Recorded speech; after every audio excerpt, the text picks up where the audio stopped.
Bonjour, comment vous allez? J'espère que vous portez très bien. Alors, ça fait un bon moment qu'on n'a pas pu se voir. Aujourd'hui, je suis très content de vous retrouver pour vous enregistrer une vidéo sur les 4 questions à se poser avant de se lancer dans le e-commerce. J'en ai déjà parlé dans 2 précédentes vidéos et j'en fais une troisième pour la troisième question. Ok. Mais pourquoi est-ce que j'insiste là-dessus? J'insiste là-dessus parce que la plupart des personnes se disent que le e-commerce est assez simple, c'est assez easy, donc on peut se lancer sans se poser de questions, il suffit juste d'avoir Internet et voilà, hop, on démarre notre activité. Malheureusement, dans cette aventure-là, des personnes se retrouvent face à des difficultés qu'elles auraient pu éviter simplement avec une bonne préparation, simplement en se posant les bonnes questions. Ok. Donc j'ai recueilli ces questions-là dans un petit e-book que j'offre gratuitement. Donc avant de poursuivre, je t'invite à télécharger. Le lien est dans la description. Et après avoir téléchargé ce e-book-là, vous pourrez intégrer la newsletter e-commerce dans laquelle je partage les astuces et les conseils concernant le e-commerce et je donne du coaching gratuitement. Ok. Et donc, dernièrement, on a eu à parler de l'identification de votre profil de promoteur.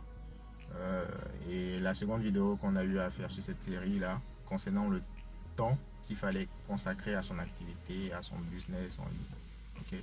Et aujourd'hui, je vais vous parler d'un troisième sujet assez intéressant qui fait partie du e-book. C'est la gestion de stock. Ok. Est-ce que aujourd'hui vous êtes capable de gérer un stock? Est-ce que vous avez le temps de pouvoir gérer le stock? Effectivement, quand on fait le e-commerce, bien que ce soit virtuel, on a un stock à gérer. C'est d'abord du commerce avant d'être du e-commerce. Donc ce stock-là, comment on le gère? Si on n'a pas de notion ou on s'y est pas préparé, on se retrouve à lancer notre activité et lorsqu'il y a un succès, on se retrouve avec des ruptures de stock ou on se retrouve avec du surstockage. Et ça peut décourager, on peut être amené à dire que c'est une activité qui n'est pas rentable. Ok. Donc, moi, je vais vous proposer 3 astuces, 3 conseils pour pouvoir répondre à cette question-là. Ok. Donc, au niveau du stock, les 3 questions à se poser, c'est la première question à se poser, c'est est-ce que j'ai un endroit où stocker, le lieu où je vais stocker. C'est très important. Pourquoi? Parce que on veut faire de la vente en ligne, on veut digitaliser notre business. Donc, nécessairement, on ne veut pas avoir de boutique physique.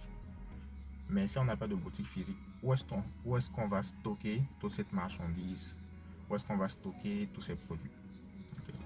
Donc, la première réponse qui vient à l'esprit des gens, c'est qu'on stockerait ces produits-là à la maison. Ok. Donc, à la maison, est-ce que vous avez un espace où vous pouvez entreposer ces produits?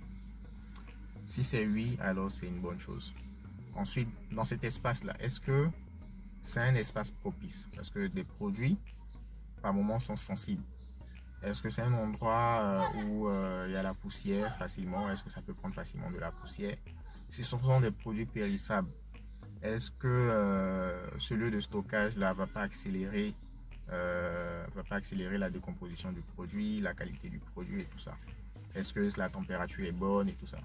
Ce sont des questions qu'on ne se pose pas mais qui arrivent. Donc si je prends l'exemple des chaussures, quand elles sont mal entreposées, elles peuvent s'abîmer avec la poussière, avec la moisissure. Donc ces questions-là sont à prendre en considération.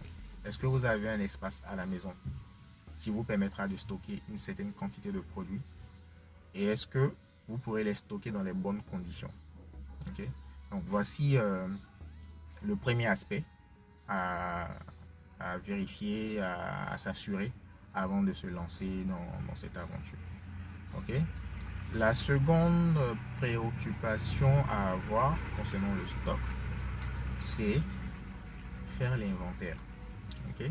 L'inventaire du stock. Donc ceux qui travaillent dans la pharmacie ou ceux qui ont déjà travaillé dans les supermarchés ont déjà eu à entendre ce thème-là, faire un inventaire. Ok. Pour faire l'inventaire, c'est simple, c'est juste compter le nombre de produits qu'on a à sa disposition. Mais comme vous allez effectuer des ventes, donc il y a des produits qui vont partir. Comme vous allez donner des produits à des personnes pour exposer ou des personnes qui vont être un relais pour vous, donc vous ne serez plus en possession de ces produits-là. Okay. Donc l'inventaire va consister à faire quoi? Ça va consister à identifier combien de produits vous avez vendus, combien de produits se trouvent à quel endroit. et combien de produits vous avez en stock sur vous. Okay. Donc c'est ce simple travail de compter l'ensemble des produits qu'on a à disposition et qu'on peut utiliser pour la vente. Donc c'est simple. Combien j'ai vendu? Quel est mon stock initial d'abord, avant de démarrer mon activité? Combien j'ai vendu? Combien à tel endroit? Et combien est disponible chez moi? Okay. Donc voici le second aspect. Donc premier aspect, le lieu et les conditions de stockage. Deuxième aspect, c'est juste savoir faire l'inventaire, donc compter ses nombres de produits, combien on a vendu, combien il reste et tout ça. Ok. Le troisième élément qui est très important, c'est le réapprovisionnement. Et oui, c'est l'un des éléments les plus négligés.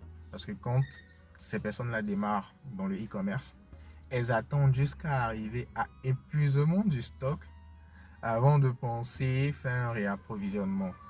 Alors que la demande est là, les clients sont là, les clients ne vont pas attendre, hein. Les clients vont partir ailleurs. Et c'est le gros péché que la plupart des personnes qui font du commerce et qui font précisément du e-commerce, surtout du e-commerce, c'est ce péché-là que la plupart ou cette erreur-là que la plupart des personnes commettent. Okay. C'est assez simple. On prend l'exemple d'une dame qui vend des bananes. Donc déjà, les bananes, elles vont mûrir, elles vont pourrir. Donc elle a un temps devant elle pour pouvoir les couler.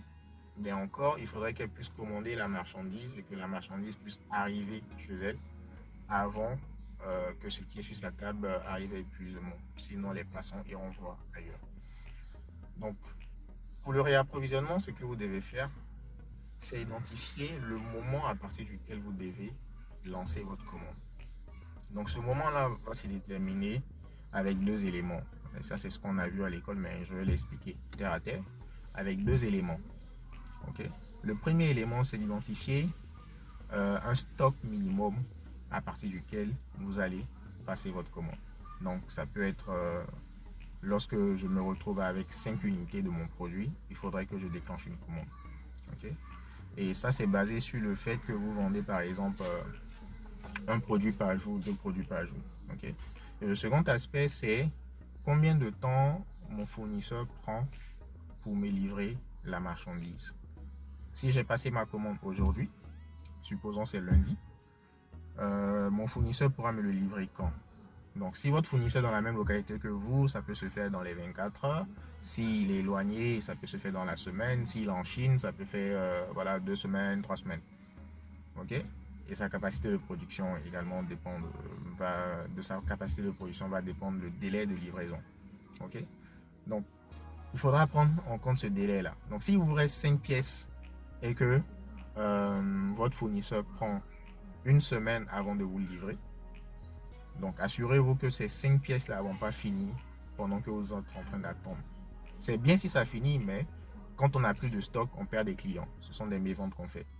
Donc si je réalise par exemple une vente par jour, ok, et que mon fournisseur prend 7 jours à me livrer, donc je ne vais pas attendre à ce que j'ai 5 pièces pour pouvoir passer ma commande. Il faudrait que lorsque j'arrive à 7 unités, lorsqu'il me reste 7 pièces, c'est en ce moment-là que je vais déclencher ma commande. Pourquoi? Parce que j'ai un rythme de vente de une pièce par jour.